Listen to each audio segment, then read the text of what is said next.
Imagina só a cena. Você tem 5 anos, é arrancado de um incêndio e ouve que Deus te salvou para um propósito especial. Pois é, isso não é roteiro de filme.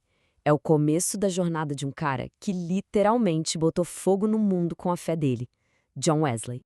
E essa pergunta, que vem lá da Bíblia, virou a identidade do próprio John Wesley. Era assim que ele se via, um tição, sabe? Um pedaço de madeira que já estava queimando e foi arrancado das chamas. Essa imagem é tão forte que ela vai definir a vida inteira dele. Então, vamos voltar no tempo. Pensa numa noite congelante, lá em 1709. A casa da família Wesley está sendo devorada pelo fogo. E lá em cima, preso numa janela, tá o pequeno John, com só 5 aninhos de idade. O desespero é total. Mas aí, numa atitude heróica, os vizinhos formam uma escada humana, um subindo no ombro do outro, e conseguem tirar o John de lá segundos antes do telhado vir abaixo. Quando o pai dele, Samuel, vê o filho a salvo, ele diz uma coisa impressionante. Deixa a casa queimar. Deus me devolveu todos os meus 8 filhos. Para mim, já tá bom demais. Só que para a mãe do John, a Susana, aquilo não foi um simples acidente. Foi um sinal, um ato de Deus. Ela tinha certeza absoluta de que o filho dela era um tição tirado do fogo, salvo por Deus para uma missão extraordinária. E olha, ela não deixou essa convicção só no pensamento, não. A Susana tinha um método de educação super disciplinado e bem intencional. Já pensou nisso? Tem um dia marcado na semana só para ter uma conversa profunda sobre fé, um a um com a sua mãe. Foi essa estrutura, essa disciplina, que começou a forjar o caráter do John desde muito cedo. Bom, e o resultado de toda essa disciplina foi que o John se tornou um acadêmico brilhante lá em Oxford. Mas, apesar de todo o conhecimento, de fazer tudo certinho, ele sentia um vazio espiritual gigantesco. Lá em Oxford, ele e uns amigos levaram essa disciplina a um nível absurdo. Eles criaram o Clube Santo, que os colegas apelidaram de metodistas para tirar sarro. A rotina deles era simplesmente implacável. Oração todo dia, jejum 2 vezes por semana, visita a doentes, a presos, tudo era milimetricamente calculado para alcançar a santidade. Mas é aqui que o conflito interno dele fica claro. Ele percebeu que tinha a fé de um servo. Ou seja, ele fazia tudo certo por medo, por obrigação, esperando merecer a salvação. Mas o que ele queria mesmo era a fé de um filho, aquela que confia no amor do pai, que recebe a salvação como um presente, não como um pagamento. E essa era a pergunta que não saía da cabeça dele. Poxa, eu sigo todas as regras. Eu jejuo, eu oro, eu ajudo os pobres. Por que eu ainda me sinto tão vazio? O que está faltando aqui? Numa última tentativa desesperada de preencher esse vazio, ele toma uma decisão radical.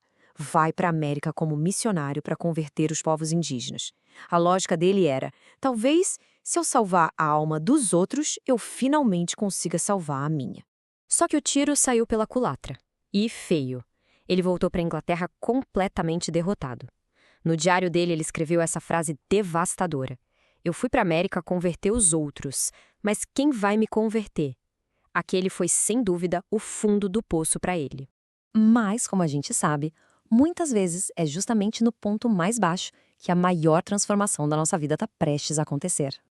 Então anota aí, o lugar, uma reunião pequena numa rua chamada Aldersgate, em Londres. A data, 24 de maio de 1738. Um momento que não só mudaria a vida de Wesley, mas que ecoaria pela história. E o mais curioso é que ele foi para essa reunião meio que arrastado, sem vontade nenhuma. Mas, enquanto alguém lia um texto do Martinho Lutero, algo aconteceu. Nas palavras dele mesmo, senti meu coração estranhamente aquecido, senti que confiava em Cristo. Naquele momento, foi como se a fé, que sempre esteve só na cabeça dele, descesse e incendiasse o seu coração. E a partir dali, com essa fé que era real, que era sentida, o verdadeiro trabalho da vida dele começou.